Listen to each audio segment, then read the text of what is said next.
हाँ, अगर महाज महाज महाज है तो उन्होंने रोल किया क्या? ना यहाँ उल्मा मुख बोलता है, ना तंजीमें मुख बोलती है, तो क्या ये कौम के गद्दार नहीं है? क्या कौम से वफादारी कर रही है? बराए नाम कौम का नाम लेकर कौम को तबाह कर रहे हैं। इसीलिए तो बार बार हम लोगों को उंगली उठाना पड़ता है। बिलखुसूस हमारे उल्मा से गुजारिश है कि आजकल के फितने बहुत ज्यादा हो चुके हैं। इन फितनों को बराए मेहरबानी बंद करके कौम का सोचे, आवाम का सोचे, आने वाली नस्ल का सोचे, समझे ना। अगर इसी तरह, मैं पहले भी कह चुका हूं, कौम ही का पैसा है तुम्हारे मसाजिदों के, मदारिसों के लिए, कौम ही के पैसे से तुम्हारे बाल बच्चे पलते हैं। तो इस कौम को आगे ले जाने के बजाय आपस में आप एक दूसरे की दुश्मनी करके इस कौम को जिस तरह पीछे ढकल रहे हैं, इसे बाज आ जाए, वरना अल्लाह तो माफ करेगा नहीं, लेकिन अवाम भी माफ नहीं करेगी। अब यहाँ अपने अपने मुफाद के वास्ते ये लोग जो अपनी बात चला रहे हैं, इससे ये लोग बाज आ जाए। सामने मसला बहुत बुरा है। 15 साल पहले भी सदा इत्तेहाद वाले यही फिक्र लेकर आए थे, आने वाला वक्त बहुत बुरा है, हमारी नस्लें तबाह हो जाएंगी। हमारी नस्लों को अगर बचाना है, अपना अपना अकीदा अपने पास रख करके हमारे मसाइल के लिए एक प्लेटफॉर्म पर जमा हो जाए, इंशाअल्लाह आगे हमारे लिए बेहतर होगा। तो उस वक्त ऐसा था, सब बड़े बड़े अकाबिरीन जमा भी हुए, इसे इस तंजीम को लेकर भी चले, लेकिन कुछ मदारिस वाले अपने अपने मफाद के वास्ते ये काम को आगे बढ़ाने के लिए तैयार नहीं हुए। हमारे लिए, उम्मत के लिए, उम्मत मोहम्मदी सल्लल्लाहु अलैहि वसल्लम की अगर फ्री फिक्र होती, 4 जुम्मा काफी थे, तमाम मेहराब मिंबर से ये एक आवाज उठाते, इत्तेहाद इत्तेहाद इत्तेहाद, अपना अपना अकीदा अपने पास, तुम्हारे साथ तुम्हारी खबर है, तुम्हारी मौत है, तुम्हारा पैदा करने वाला मालिक मौजूद है, वो बता देगा को क्या सही क्या गलत। लेकिन मुसलमान जब अपने आप को बोलते हो तो एक जगह जमा हो जाओ, हमारे लिए मुकाबला करना इतना आसान नहीं है, इसलिए एक जमा हो, कुछ कर सकते हैं। तो ये सारी बातें करें, यही उलमा, ये कुछ उलमा की शरारतें ही थी, अपने फायदे के लिए, कौम के लिए कुछ इन्होंने आगे नहीं बढ़े, ये भी बात हमारे सामने है। इसलिए कई बार उलमा के ऊपर हमने आवाज उठाई, उंगली उठाई, सारी बातें रखी, लेकिन किसी को जू नहीं चढ़ रही है। बेदारी की आप बात कर रहे हैं कि जब भी इलेक्शन आता है कौम को गुमराह करने के लिए कुछ तंजीमें आ जाती हैं, सिर्फ एक ही पार्टी की तारीफ करते हैं, उलमा इकराम को इस्तेमाल किया जाता है, मिंबरों से ऐलान होता है, डराया जाता है, पार्टी को छोड़कर आप दूसरी पार्टी को वोट देंगे तो ये पार्टी आ जाएगी, आपके ऊपर हावी बन जाएगी। इसी सिलसिले में अब मीटिंगें भी हो रही है इलेक्शन को लेकर। देखो साहब, एक तरह से कौम को गुमराह करने की बातें हैं। मैं इससे पहले बोल चुका हूं, जो महाज का नाम ज्यादा ऐसे टाइम के ऊपर आता है, तो मैं पहले बोल चुका हूं, महाज की बातों पे कितने एमएलए जीते हैं, इसका जवाब कौम को दे पहले से, और कितने कारपोरेशन में इन्होंने आए, महाज वाले जवाब दें। पार्लियामेंट की जितने मुसलमान आसानी से जीत सकते थे, जो सीट थी, वो सीट को रिजर्व किया कांग्रेस पार्टी ने, इसलिए इसके लिए लड़ करके महाज वालों ने कैसे वापस इस मुसलमानों को लेके आए, क्या ये बताएं। कहते एमएलए के जो आसानी जीतने की जो सीटें थी, वहां पर काट के इन्होंने कुछ जगह रिजर्व किया, कुछ जगह शेड्यूल इनको दिया, बाकी के जनरल किया। तो बता इसमें कितना इन्होंने रोकने की कोशिश की, ये महाज वालों। हाँ, अगर महाज महाज महाज है तो इन्होंने रोल किया क्या? आज काउंसलरों के बारे में भी यही बात है, जहां आसानी से जीत सकता है वहां काट रहे हैं। यही तो बात है, इनको पूछना था जाके हुकूमतों से, और जो उलमा इनको साथ दे रहे हैं वो उलमा को भी पूछना चाहिए। सवाल तुम्हें करना, मैं करूँ? बताइए बाबा जी। नहीं भी नहीं, हमारे सवाल भी रहते हैं। बिहार के असेंबली इंतखाबात के नताइज पर आपका क्या कहना है और इसके क्या असरात हो सकते हैं दीगर रियासतों? बहुत अच्छी फिक्र है आप लोगों की, भी अच्छा सवाल भी है। देखो, एक उम्मीद जाग रही थी बिहार के इलेक्शन के अंदर, जो है इस बार जो है वहां की हुकूमत बदलेगी, लेकिन बदलने के बजाय और ज्यादा मजबूती के साथ में वो वापिस आए हैं। अब इस बात को समझने की जरूरत है। अफवाह क्या है, एक एक औरत के लिए 10-10 हजार रुपए दिए हुए हैं। अच्छा, 10,000 दिए, 15,000 दिए, अपनी जगह पर है।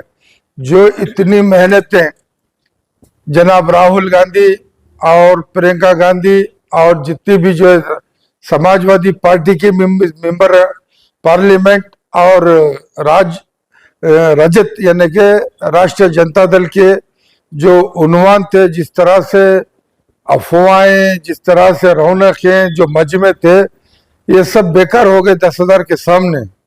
या वो या फिर एक भूल हुई तुम्हारे तेजस्वी यादव की। उसने क्या कहा, किसी छोटी पार्टी के एक एमएलए के लिए एक पार्टी को बुला करके ये कहा कि इसको हम नायब यानी कि सीएम बनाने वाले हैं, मतलब भाई डिप्टी सीएम बनाने वाले हैं। तो एक और भी इससे पहले भी देखने का नाम पड़ा, एक मुसलमान जिसका नाम मसूद या कुछ और था, उसके ऊपर उन्होंने स्टेज के ऊपर से उनको ऐसा किनारा कर दिया, यानी कि धक्का भी दे दिया। अब ये भी मुसलमानों के दिमाग में थी।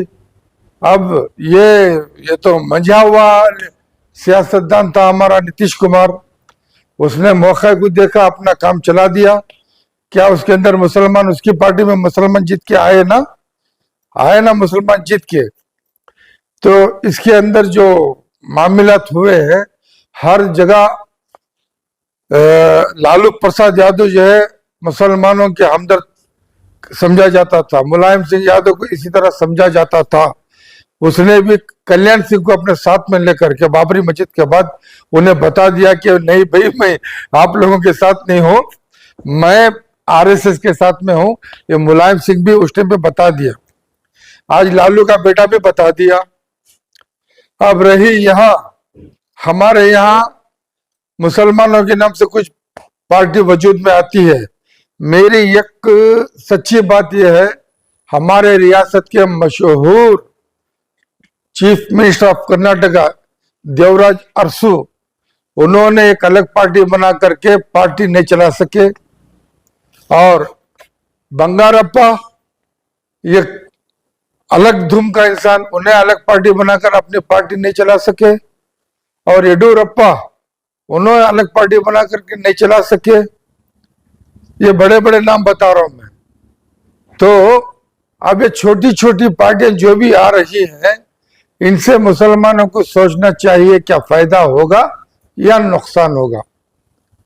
IUML अभी देखा मैं कल, वो आरटी नगर में सुलेमान सेठ साहब की बेटी आकर कुछ बोल रही थी।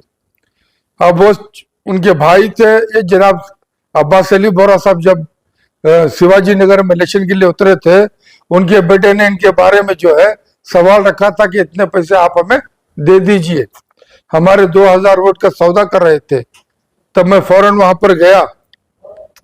तो IUML हमें उम्मीद नहीं रख सकते। अगर समझदारी ये है, हमारे यहाँ 3 पार्टियां हैं, एक कांग्रेस है, एक बीजेपी है, एक जनता दल है। हम पहले भी ये कहते रहे कि बीच में एक अल्टरनेटिव रखो। समझदारी क्या बोलती है, जनता दल में वकीली का समाज उनके साथ में है, और दूसरे समाज भी ले सकते हैं, अगर हम उधर भी सोच सकते हैं। और रही कांग्रेस के अंदर क्या हुआ, जब ये आने से पहले जिस तरह मुसलमानों को वलगरा रही थी कि तुम्हारे 5 जो इश्यूज हैं, जो बीजेपी गवर्नमेंट जो है उसे रद्द की हुई, जैसे हम लोग आएंगे पहले ही सेशन में आपके जो सारे प्रॉब्लम है हम वो पूरे आपके हवाले करेंगे, आपको बरी कर देंगे। उसके अंदर सबसे बड़ा मसला 4% का था, और DGLD KGLD के मजलूमा का था, ये सारी, और हिजाब का था, गाय का था, ये सारी चीजें जो है, जो 5 जो उन्होंने हमारा मसले थे अजान के सब मिला करके, इन्होंने सारे एक वादा भी इन्होंने पूरा नहीं किया। ये कांग्रेस की सच्चाई है। अब RSS बीजेपी वाले बोलते हैं कि हम तुम्हें मारेंगे, कांग्रेस बोलती है कि नहीं नहीं हम बचाएंगे।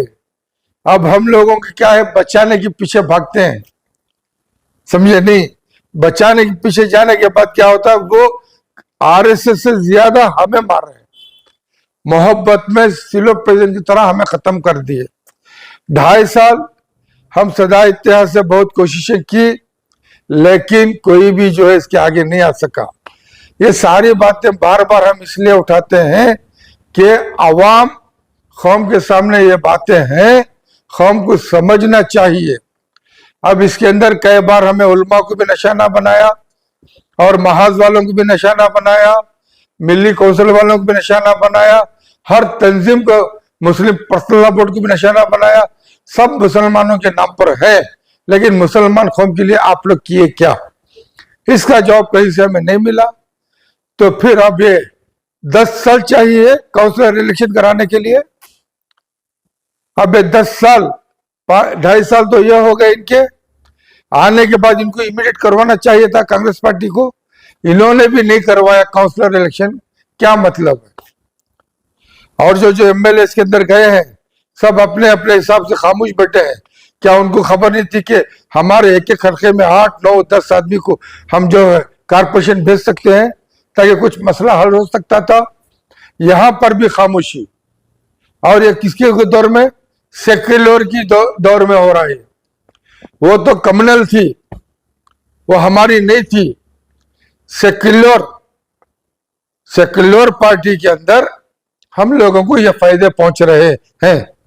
अभी देख रहे थे, अभी होने वाला था इलेक्शन, काउंसिलर का जल्दबाजी हो रही थी, उसमें ना जाने गैर मजहब के जो लीडर्स हैं उन्हीं की लोगों को ज्यादातर लाने की कोशिश कर रहे हैं।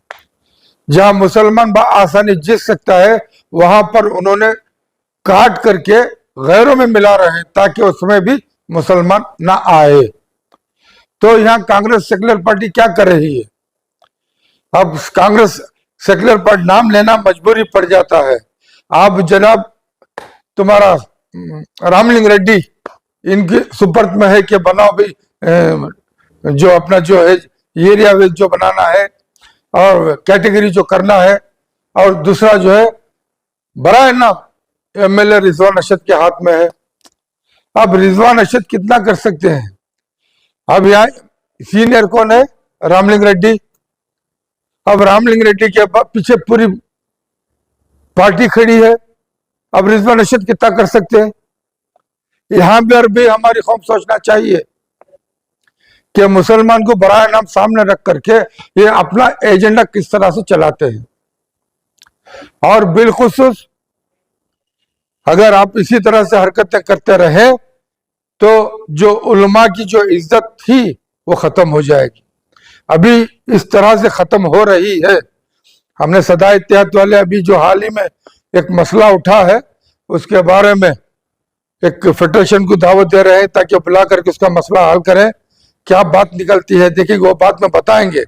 मैं तो आम बता रहा हूं, मैं पूरी रियासत के हिसाब से बात कर रहा हूं। अब यहाँ अपने अपने मुफाद के वास्ते ये लोग जो अपनी बात चला रहे हैं इससे ये लोग बाज आ जाए। सामने मसला बहुत बुरा है। 15 साल पहले भी सदा इत्तेहाद वाले यही फिक्र लेकर आए थे, आने वाला वक्त बहुत बुरा है, हमारी नस्लें तबाह हो जाएंगी। हमारी नस्लों को अगर बचाना है, अपना अपना अकीदा अपने पास रख करके हमारे मसाइल के लिए एक प्लेटफॉर्म पर जमा हो जाए, इंशाअल्लाह आगे हमारे लिए बेहतर होगा। तो उस वक्त ऐसा था, सब बड़े बड़े अकाबरीन जमा भी हुए, इसे इस तंजीम को लेकर भी चले, लेकिन कुछ मदारिस वाले अपने अपने मफाद के वास्ते ये काम को आगे बढ़ाने के लिए तैयार नहीं हुए। हमारे लिए, उम्मत के लिए, उम्मत मोहम्मदी सल्लल्लाहु अलैहि वसल्लम की अगर फिक्र होती, 4 जुम्मा काफी थे, तमाम मेहराबे मेंबर से ये एक आवाज उठाते, इत्तेहाद इत्तेहाद इत्तेहाद। अपना अपना अकीदा अपने पास, तुम्हारे साथ तुम्हारी खबर है, तुम्हारी मौत है, तुम्हारा पैदा करने वाला मालिक मौजूद है, वो बता देगा को क्या सही क्या गलत।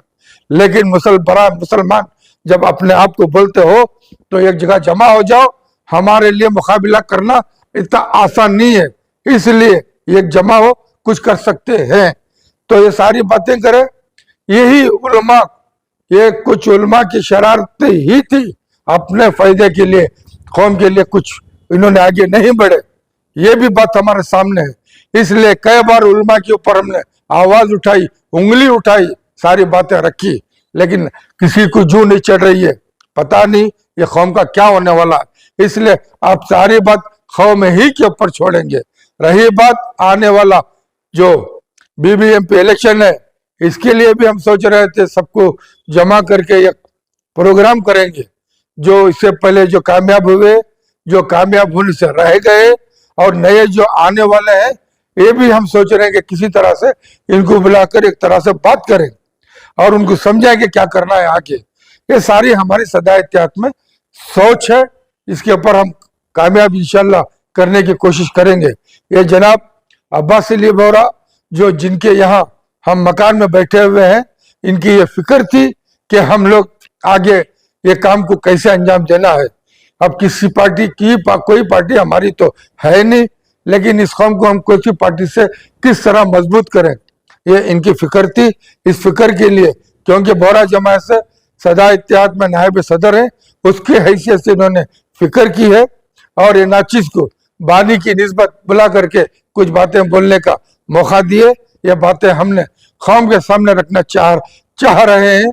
आप किसी की बातों में आए बगैर आप खुद अपना फैसला, अपनी सोच को आगे रख करके फैसला करने का जज्बा पैदा करें, हिम्मत पैदा करें, आगे बढ़ने की कोशिश करें। इंशाल्लाह हम सब आप उम्मत मोहम्मद सल्लल्लाहु अलैहि वसल्लम के साथ में है। ये बात कहते हुए मैं अपनी बात खत्म करता हूँ। जिस तरह आपने बताया कि मुस्लिम वोट्स को काटने की कोशिश की जा रही है, इस मुद्दे पर मुस्लिम लीडर्स की भी खामोशी है, उलमा की भी खामोशी है, मुस्लिम तंजीमों की भी खामोशी है। अब तंजीमों की बात हम नहीं बोल सकते, क्योंकि बेचारे लेकर के काम करने वाले हैं।